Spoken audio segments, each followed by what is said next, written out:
Hello friends, welcome to my channel. आज हम बनाएंगे बिहार साइड की बहुत ही प्रसिद्ध सी एक रेसिपी, जिसे जनरली जब कोई भी तीज त्योहार होता है या नई बहू घर में आती है तो सबसे पहले उसे रसोई में जब गैस जलाने के लिए बोलते हैं, कुछ मीठा बनाने के लिए बोलते हैं, तो साथ साथ ये दाल की पूड़ी भी बनवाई जाती है।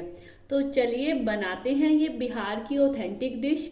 इसमें मैंने थोड़ा बहुत चेंजेस किया है। आई एम श्योर आपको मेरी रेसिपी पसंद आएगी।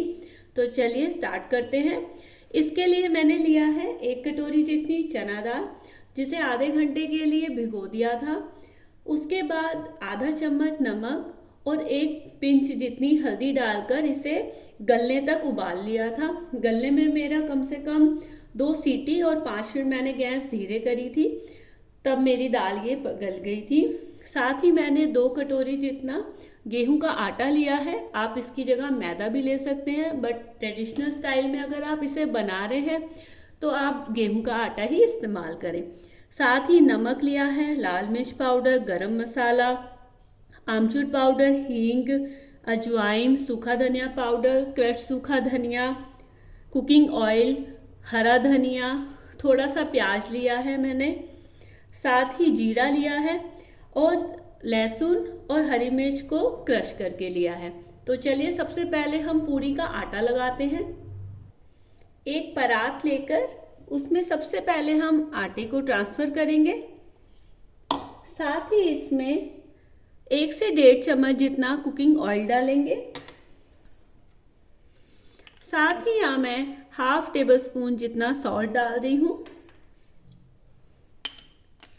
साथ ही इसमें हाफ टेबल स्पून जितनी अजवाइन डाली है। अजवाइन हमेशा पूड़ी और कचौरी के आटे में डाल लेनी चाहिए, क्योंकि नहीं तो डाइजेशन इश्यूज होते हैं। अजवाइन ना मदद करती है हमें कि इससे हमारी कोई भी तली हुई चीज़ जो है वो डाइजेस्ट हो जाती है।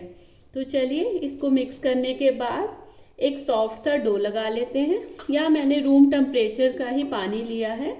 आप चाहें तो गुनगुना करके भी पानी का इस्तेमाल कर सकते हैं।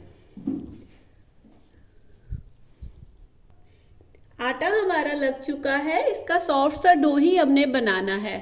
तो चलिए अब इसकी स्टफिंग रेडी करते हैं। एक कुकिंग पैन ले लें। अब उसमें सबसे पहले हम 2 टेबल स्पून जितना ऑयल डालेंगे। जैसे ही ऑयल आपका हीट करने लगे ना, साथ ही साथ इसमें 1 चुटकी जितनी हींग डाल लीजिएगा। हींग भी हमें डाइजेशन में हेल्प करती है। साथ ही इसमें हम हाफ टेबल स्पून जितना जीरा डाल देंगे। जीरे को अच्छे से आप भून लें। जैसे ही जीरा आपका भुन जाए तभी उसमें हम जो हमने गार्लिक और हरी मिर्ची को दरदरा पीसा था ना, उसे डाल देंगे। इससे इसका फ्लेवर ना बहुत अच्छा आता है। जब भी मैं ये रेसिपी बनाती हूँ तो मुझे अपने स्कूल टाइम की याद आ जाती है। स्कूल में मेरी फ्रेंड्स लेकर आया करती थी, तो हम लोग पता है लड़ झगड़ के खाया करते थे। आज भी वो दिन याद आते हैं। आई एम श्योर सबकी कुछ ना कुछ स्कूल की कुछ यादें होंगी ही होंगी। तो चलिए लहसुन भी हमारा भुन गया है। अब हम इसमें अपना कटा हुआ अनियन डाल देंगे। इसे बस हल्का सा भुनना है। लीजिए अनियन हमारे भुन गए हैं। अब हम इसमें जो अपनी बॉईल की हुई दाल थी वो डाल देंगे। इसे डालकर अच्छे से मिक्स कर लें। दाल हमारी मिक्स हो चुकी है। अब हम इसमें कुछ सूखे मसाले डालेंगे। यहाँ मैं हाफ टेबल स्पून जितना क्रश किया हुआ सूखा धनिया डाल रही हूँ। ये बहुत टेस्टी फ्लेवर देता है पूड़ी कचौरी इन सब में। साथ ही इसमें मैं हाफ टेबल स्पून जितना सूखा धनिया पाउडर डाल रही हूँ। हाफ टेबल स्पून जितना ये घर का पिसा हुआ गरम मसाला है, मैं उसे डाल रही हूँ। आपके पास अगर मार्केट का लिया हुआ अवेलेबल हो तो आप उसे भी डाल सकते हैं। साथ ही इसमें मैं हाफ टेबल स्पून जितना आमचूर पाउडर डाल रही हूँ। ये हल्का सा टैंगी फ्लेवर देगा। साथ ही इसमें मैं हाफ टेबल स्पून जितनी रेड चिली पाउडर डाल रही हूँ। रेड चिली का यूज़ आप अपने टेस्ट के अकॉर्डिंगली कर लें, क्योंकि जो बिहार का खाना है ना वो हल्का सा तीखा खाते हैं वहाँ के सारे लोग। तो चलिए हाफ टेबल स्पून जितना सॉल्ट ऐड करते हैं और इन्हें डालकर हम मिक्स कर लेते हैं। क्यों ना आज कमेंट सेक्शन में आप सब अपनी अपनी स्कूल की एक याद शेयर करें, क्योंकि मुझे लगता है कि हर इंसान की कुछ ना कुछ जो स्कूल की यादें हैं ना, बड़ी फ़नी सी होती हैं। कुछ कुछ की सैड भी होती है, पर कुछ कुछ की फ़नी भी होती है। तो चलिए एक एक यादें अपनी, एक एक अच्छी बात, कोई भी ऐसी बात जो आप सबको पसंद हो अपने स्कूल टाइम की, वो ज़रूर शेयर करें मेरे साथ भी। दाल हमारी मिक्स हो चुकी है मसालों के साथ और ये ड्राई भी हो चुकी है। अगर आपको लगे कि आपकी जो दाल है वो ड्राई नहीं है, गीली हो रही है, तो आप क्या करना, इसमें 2 चम्मच जितना रोस्टेड बेसन डाल देना। ठीक है, तो चलिए अब हम इसमें धनिया मिक्स कर लेते हैं, अपना हरा धनिया। हरा धनिया के बिना सब अधूरा।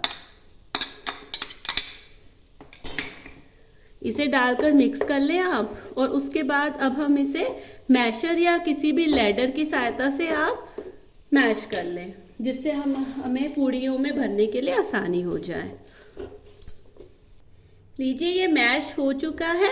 मैंने इसे पूरा नहीं मैश किया है, हल्का हल्का दरदरा छोड़ा है। अगर आपको पूरा मैश करना हो तो आप पूरा भी मैश कर सकते हैं, बट थोड़ी थोड़ी दाल अगर साबुत आती है ना तो वो बहुत टेस्टी लगती है। तो चलिए अब इसे ठंडा कर लेते हैं, फिर जैसे ये ठंडी हो जाएगी हम इसे अपने पूड़ी के आटे में भर लेंगे। स्टफिंग हमारी ठंडी हो चुकी है, तो चलिए अब इसे हम भरते हैं। यहाँ मैंने आटे की लोइयाँ बना ली थी और साथ ही साथ गैस पे मैंने ऑयल गरम करने के लिए रख दिया है। इस तरह की इस साइज़ की पेड़ियाँ बनाएं और इसे आटे में लगाने के बाद सूखा आटा इस तरह से घुमाते हुए कटोरियाँ बना लें। ठीक है, बन गई। अब हम इसमें जितनी ज़्यादा से ज़्यादा आप स्टफिंग भर सकते हैं उतनी आप भर लीजिए। स्टफिंग हमारी ड्राई है तो इसलिए प्रॉब्लम होगी नहीं। अब इसे इस तरह से घुमाते हुए बंद कर लीजिए। देखिए इस ढंग से आपको अपनी सारी पेड़ियों को बना के रख लेना है। फिर इसे हम बेलेंगे। आप हाथ से भी दबाकर बना सकते हैं पूड़ी अपनी, लेकिन बेल भी सकते हैं, जैसा आपको सुटेबल हो, जो आपका कंफर्ट जोन हो, आप वही काम करें। देखिए इस तरह से मैंने आटे में स्टफिंग भर ली थी। अब हम इन्हें एक एक करके ध्यान से बेलेंगे। हल्का सा यहाँ आटा लगाएं, हल्के हाथ से दबाते हुए इसे आप सूखे आटे की जगह आप ऑयल भी लगा सकते हैं। ये ना हल्की बड़ी बड़ी बनती है और बहुत टेस्टी लगती है खाने में। आप ज़रूर ट्राई कीजिएगा। वैसे तो मैं पंजाब साइड की हूँ, पर मुझे बिहार का खाना बहुत पसंद है और मुझे अच्छा लगता है बनाना इसे। ऑयल हमारा गरम हो चुका है और देखिए इस तरह से मैंने अपनी पूड़ियों को भी बेल लिया है। अब गैस का फ्लेम मीडियम रख के एक एक पूड़ी को इसमें हम डाल देंगे।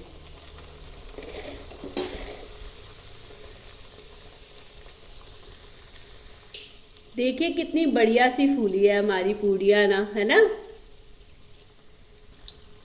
खूब अच्छे से इसे दोनों साइड से लाल कर लीजिए और इसी ढंग से अपनी सारी पूड़ियों को तल।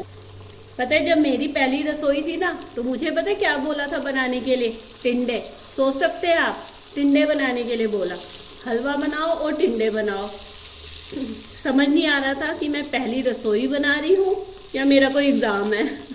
पर फिर भी बहुत अच्छे लगे सबको, तो मैंने इस तरह से टिंडे बनाए।